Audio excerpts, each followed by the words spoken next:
let's focus on the teams that are now currently 0-2. I think it's gonna be a lot more interesting here. I mean, we're gonna go panic meter here. We're gonna go 0 to 10, 10 being the biggest, obviously panicked to hell, and 0 being, of course, no worries at all.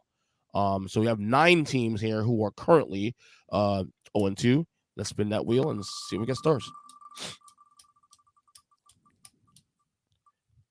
Oh boy, the team you cover, the Jacksonville Jaguars. Duval.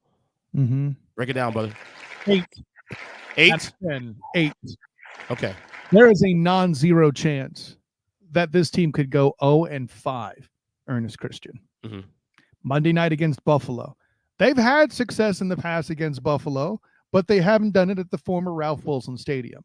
Right. Should the Bills circle the wagons and beat the Jags on the strength of their defensive tackle core, attacking the weakness of their team and offense in the interior line, people are going to continue to throw their hands up, blame Trevor Lawrence for something that isn't his damn fault, and the Jags will find themselves 0-3, staring down the barrel of the Texans, then the Colts.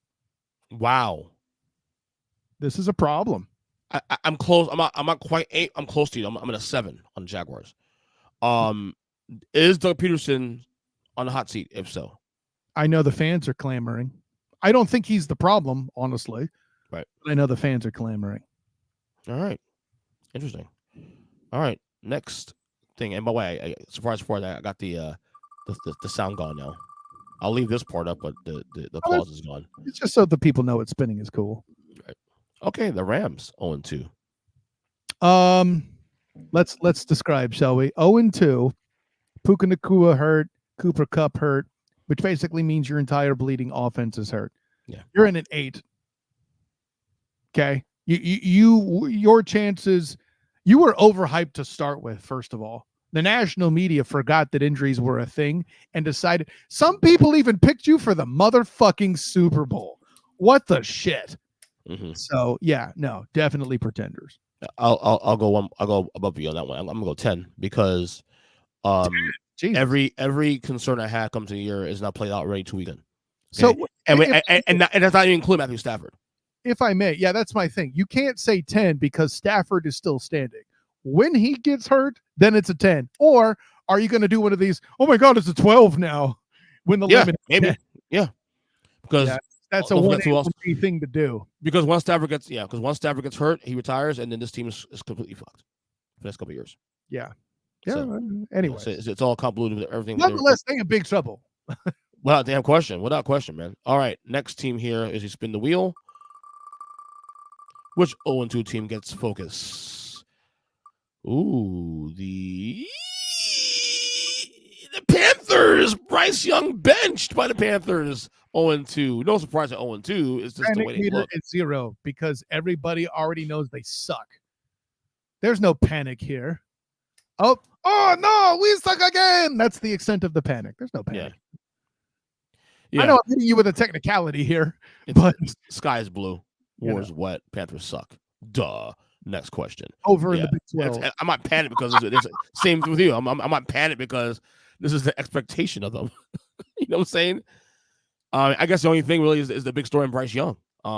He got benched by Dan Canellis. Let's be clear. The reason why Bryce Young was benched was to protect him and not have him get too-wood.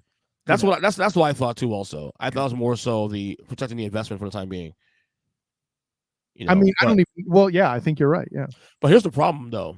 In watching him for the last year and 2 games now, I don't see this getting any better. Like, even forget the fact the line is bad, but even I just don't see him. I don't see an upside there. Depending on the metrics, there are some entities out there, and I haven't watched enough Panther football to assess for myself. Let me be clear. Why would you do that to yourself? So I would, I mean, I'm a football junkie, but like, I would choose time with my kids over doing that. That's fair. For real. Thank you. As the one team who was able to get pushed around by the Jacksonville Jaguars in the back half of the year last year, that's telling. That's telling, right? That's more of a defensive line issue, frankly. So I know people are screaming offensive line in Carolina, but there are sources and experts, air quotes, that say the offensive line isn't the problem. It's Bryce Young holding the ball, and maybe there's two things can be true. That's true. Yeah. All right. Next team here on the list. We got 6 to go here. Here we go. Oh, did we do where we? Oh no, the Falcons weren't. Oh, never mind. No, it's Panthers. I raced already. I'm glad you're hosting because this wheel shit's still. I know. Hey, it's Indianapolis Colts. Panic is a 2. The panic is a 2. Now, granted, the reason why I'm giving any panic at all is I believe this was the team that was beaten by Music City Malik Willis. Yeah. In Green Bay. That's disturbing. I'm not very, gonna very. But, no, this team's fine. Yeah. This team's fine. As long as Anthony Richardson is healthy, it's not time to panic 2 games in. No. Well, I'm a little more panicked than you are. I'm gonna go 5 because of the loss. They look decent against the Texans last week, and I say okay, they lost, but Texans teams is obviously in a better spot than they are. You go to Green Bay. It's in Green Bay, yes, but you're playing a good football team everywhere else too. That's what I learned more about how good the Packers were. This is true. I should be about the Colts. Yeah, if I'm Green Bay, if I'm Green Bay fan, I'm like, once it gets back, we can turn this thing on again. No, but yeah, I was still concerned with the Colts. I'm gonna go 5 on the Colts though. Because, by the way, real quick. Yeah. Credit to Matt LaFleur, who never got any because he was overshadowed by Aaron Charles Rodgers so far, has brought Jordan Love to life. Yep. And what a game with Malik Willis, something that the Titans could never do. Interesting. Also won a playoff game last year too. On top of that, and almost won a second one against the Niners. How about that? Right? I mean, until Brett Favre at the end, sure. Well, of course. I mean, it is what it is. All right. I screwed it up real quick. My bad. All right, next team here. Let's go. Do. It looks like Okay, so the Titans are the next team here. So 10. Explain this whole mayonnaise Messiah thing. I don't get it.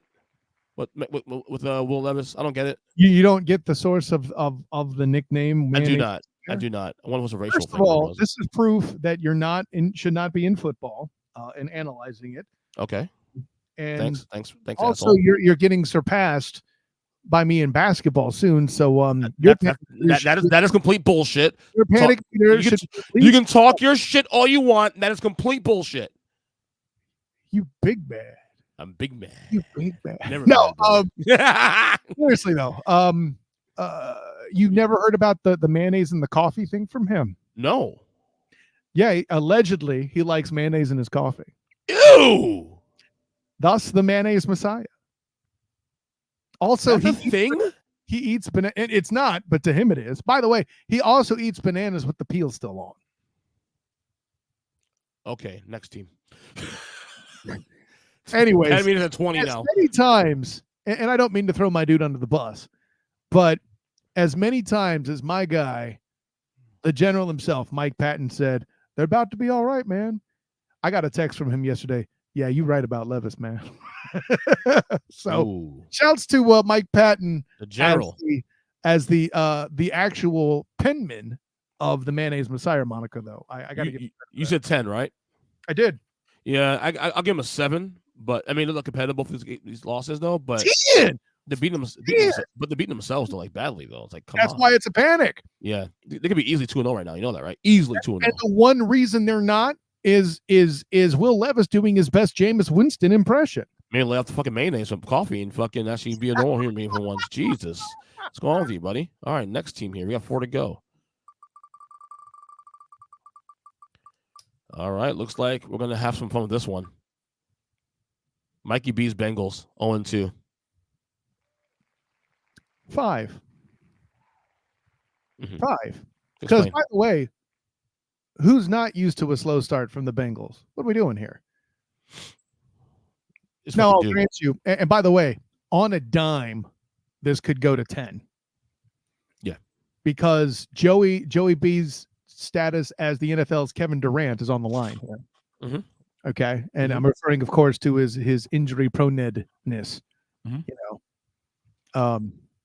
I mean, granted, I came up with that, even though I'm allegedly the inferior NBA analyst, but cool. So, because you are. The reason why I can't be that panicked at this point is while they did lose to the Chiefs, again, it's in super close fashion.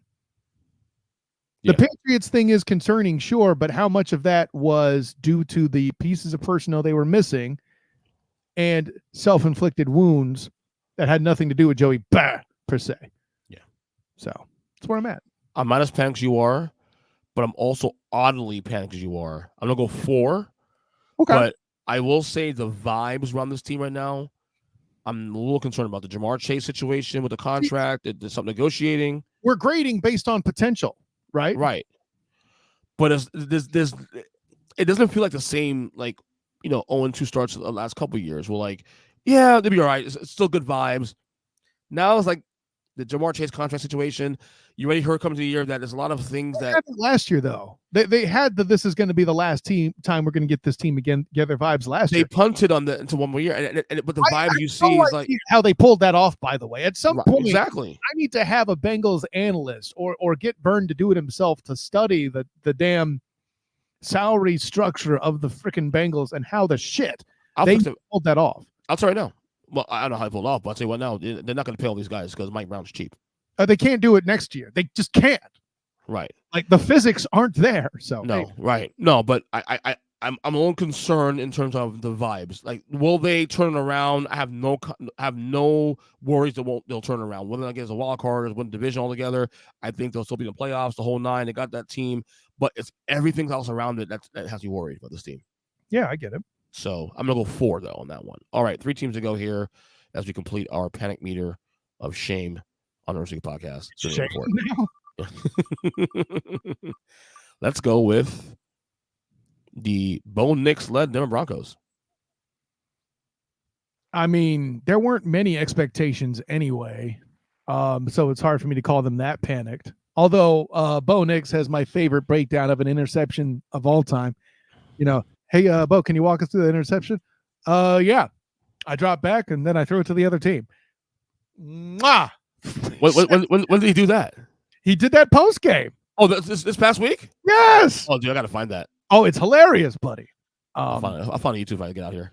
It's all over Twitter too. Anyways, Okay. Punchline being, no, I'm not worried about the Broncos yet. The expectations weren't high enough for them to be panicked. I think this is just part of Bo Nix's development.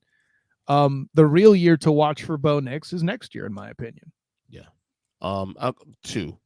But again, I wanted to see more. Again, you're playing a Steelers defense too this past week. Correct. That's a great point. That's a great point. Seattle's defense not too shabby week 1 also too. So yeah, but you're not Pittsburgh. Right. So let's give the guy a little really. I'm gonna go 2 if that. But I did think this team will win at least 5 games, 6 games this year too. So that doesn't look too promising at this point right now, in my opinion. But we'll see. All right, 2 more teams here left on this wheel of shame here. Is it the Falcons or is it the Ravens? Let's go with. Wait, the Falcons should be here. I'm sorry.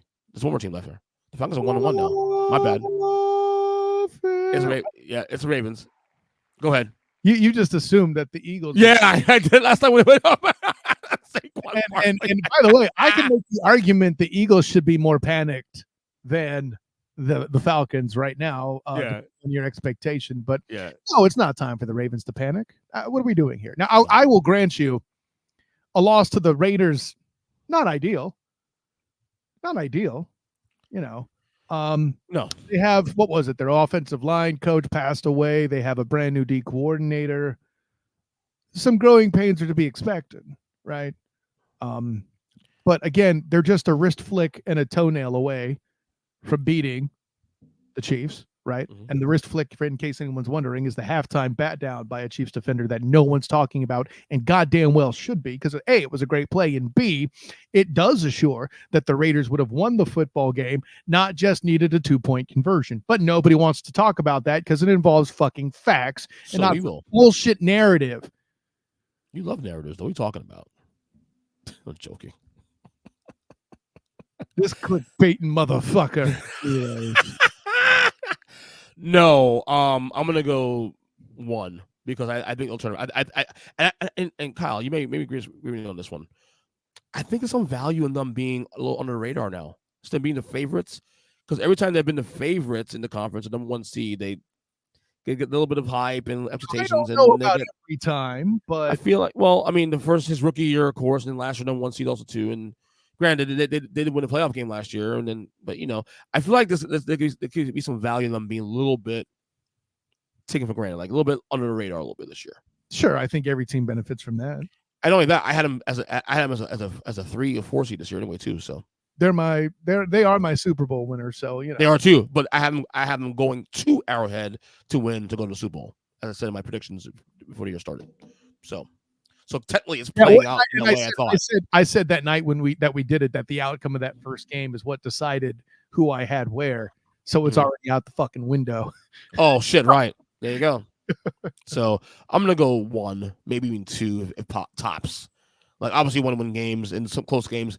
Not good to get your shit in order, especially against the Raiders. But am I worried overall? No, I guarantee. Watch, I guarantee you to win the next 5 games. And also, I'm like, okay. Is there a reason you picked 5 games, or are you just pulling that out of your? I pull on my ass. See, I didn't see the schedule. Show me the schedule. What's the next 5 games? This is why you shouldn't do that, Ernest. I'm prognosticating here. Give me the next 5 games. I'll tell you right now. Prognosticating? Right now. What is 5 games? Go ahead. By the way, here's a beautiful thing. We have a Harbaugh Bowl version 2.0 during the regular season. It's absolutely great. Next 5 games for your Baltimore Ravens, Ernest Christian. Your Cowboys, you should know that by now. They play at Jerry World. They'll win that game. They'll host the Bills. They'll win that game. To Cincy. They won there last year. Why couldn't win it again? Okay. Then that's 1, 2, 3, 4 is the Red Tails at home. Win. And then they travel to Tampa to battle the Bucks. They win that game. That's 5 wins. There you go. Figure it out. Boom. But it's tougher than I thought, though. I will say that. Who's the biggest threat? Is Cincinnati the biggest threat? I don't know. Probably. But I will say that, though. But I will say on optics, though, the meter should be a little higher than 2 because of those next 3 games. You're playing in no order. Cowboys, Bills, Bengals. Next 3 games. All 3 teams are teams we all are probably playoff teams. So by that logic, this should be a little bit higher panic because you don't want to go 0-3 or 1-4. You know what I'm saying? But at the same time, but my thing is that I believe they'll win those games because they do play up for those games all the time. They play well against teams that are on level or you see them improving. I get the long game there, and you're not wrong. I kind of lean that way myself.